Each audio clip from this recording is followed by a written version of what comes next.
let's go over here to the anvil. This anvil was my grandfather's. He used to be a blacksmith. So originally, I was just working with this sledgehammer. Just a I think it's 4 pounds, 4-pound sledgehammer. And, well, this will work while you're starting out. It is a good idea to invest in a blacksmith's hammer, because they're designed for blacksmithing, of course. And so this hammer I got, there's a local blacksmith kind of depot. It's called Blacksmith Depot, and I got this hammer. It's 2 pounds, which seems like it's very light for doing big hammering and really pounding out metal, but when you're starting off, 2-pound hammer is what you want to go for, because when you're moving metal, it's not about the weight per se of the hammer, but the velocity of what you can swing the hammer. So you want to start out with a smaller hammer, and once your arm and once you're strong enough to get that velocity and it's maxed out, the hammer can't swing any faster, that's when you move up to a heavier hammer, which will be able to swing faster because it's heavier and it moves quicker. And when you buy the hammer straight from the manufacturer, it's got this like round, it's got a round handle, and that's not good for your hand, because your hand is not round. If you look at my hand, if you're going to grip a hammer, imagine me gripping a hammer, you see that shape? That's not round. This part of your hand is square, and there's these little angles in your hand. So you have to shape your hammer to fit the angles that your hands make. That's what I did with this hammer. This hammer is custom fit to my hand. Also, you have to shape the hammer face, because the hammer face comes with these sharp edges all around. And what that does is it'll cut into the metal, and it will make indentions in your work, and it will not look good. And it'll be very hard to control. It'll be very hard to hit the same spot over and over, because if you imagine like a tennis ball compared to a football, when you drop a tennis ball on the ground, it bounces up to generally the same spot. But if you throw a football on the ground with the tip of it thrown at the ground, it's gonna go all crazy all over the place, because there's a really fine surface area that football has to hit in order to come back to the same spot. And it's the same thing with the hammer. When the hammer has that square, flat, and with the sharp edges, it'll bounce all over the place. But once it has this round face, it's like the tennis ball, and it comes back. If you were starting out with a sledgehammer, you could dress your hammer. That's not a bad idea. You could dress it.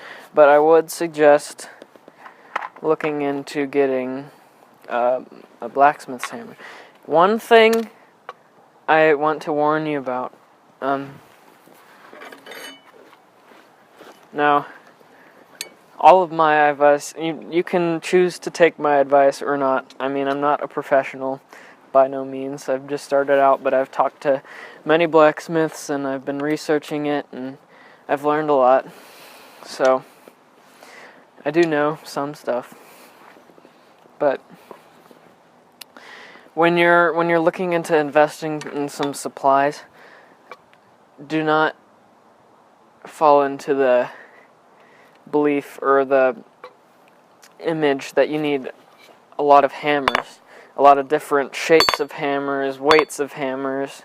You only need one hammer, and that's your hammer that you'll use for all your work, no matter how big, small. That'll be your hammer. And what matters more and what you want a big variety of is tongs. I don't have a big variety. This is actually my only pair right now because they're expensive, and I was originally just using like pliers, but definitely invest in some tongs. Let me show you some of the various things I've made. This was actually the first piece I ever made. This is just a railroad spike knife. And I saw these on YouTube and I was like, hey, this would be a good thing to try and make. I could try and make this. And so I did. It's not great. It was my first piece, so it's pretty good. And then I made this candle holder. I got this idea from a book called The Backyard Blacksmith. You should check that out. It's a very good book for starting out. It's just a candle holder, decorative candle holder. It was pretty cool. I made it for my parents for Christmas. Here's some little hooks that you can make. You know, nothing special, just little hooks.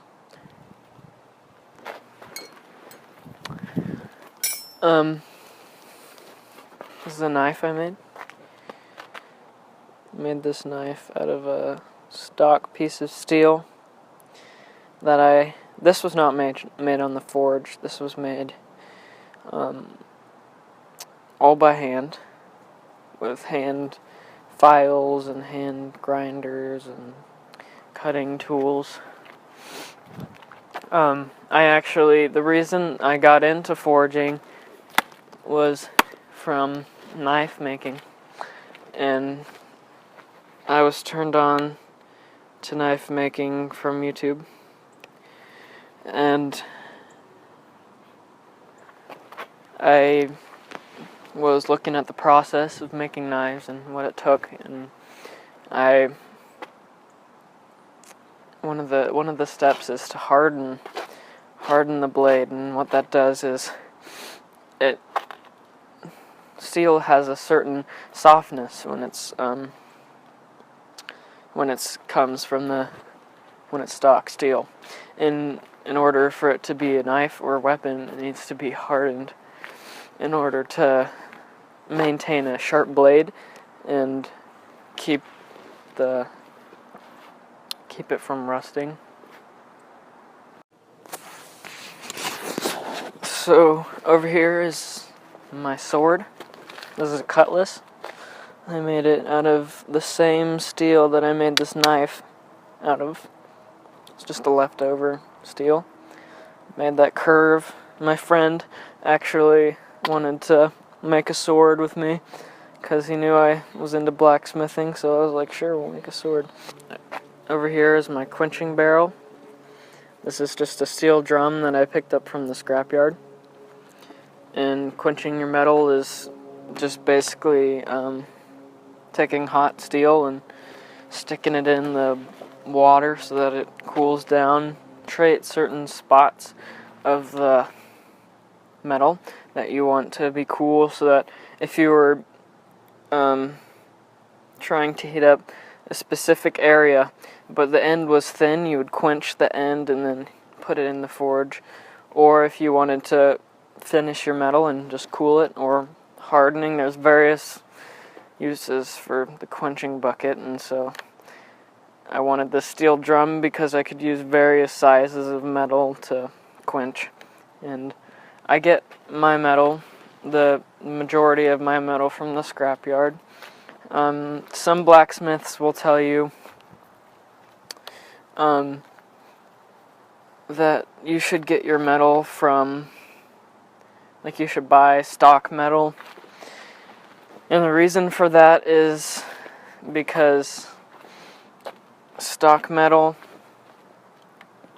is you can know what grade of stock you're getting, and that's good to know because different grades of steel behave differently and they move differently. Like tool steel is going to be very hard, and tool steel is very hard to forge.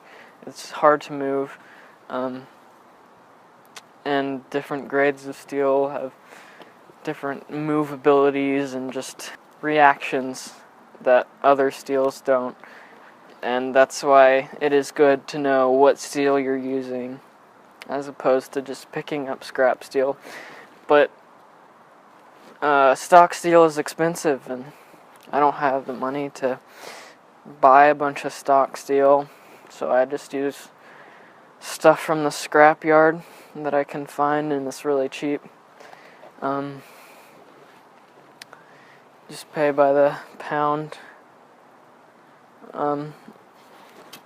The stuff I just found at my friend's house, actually.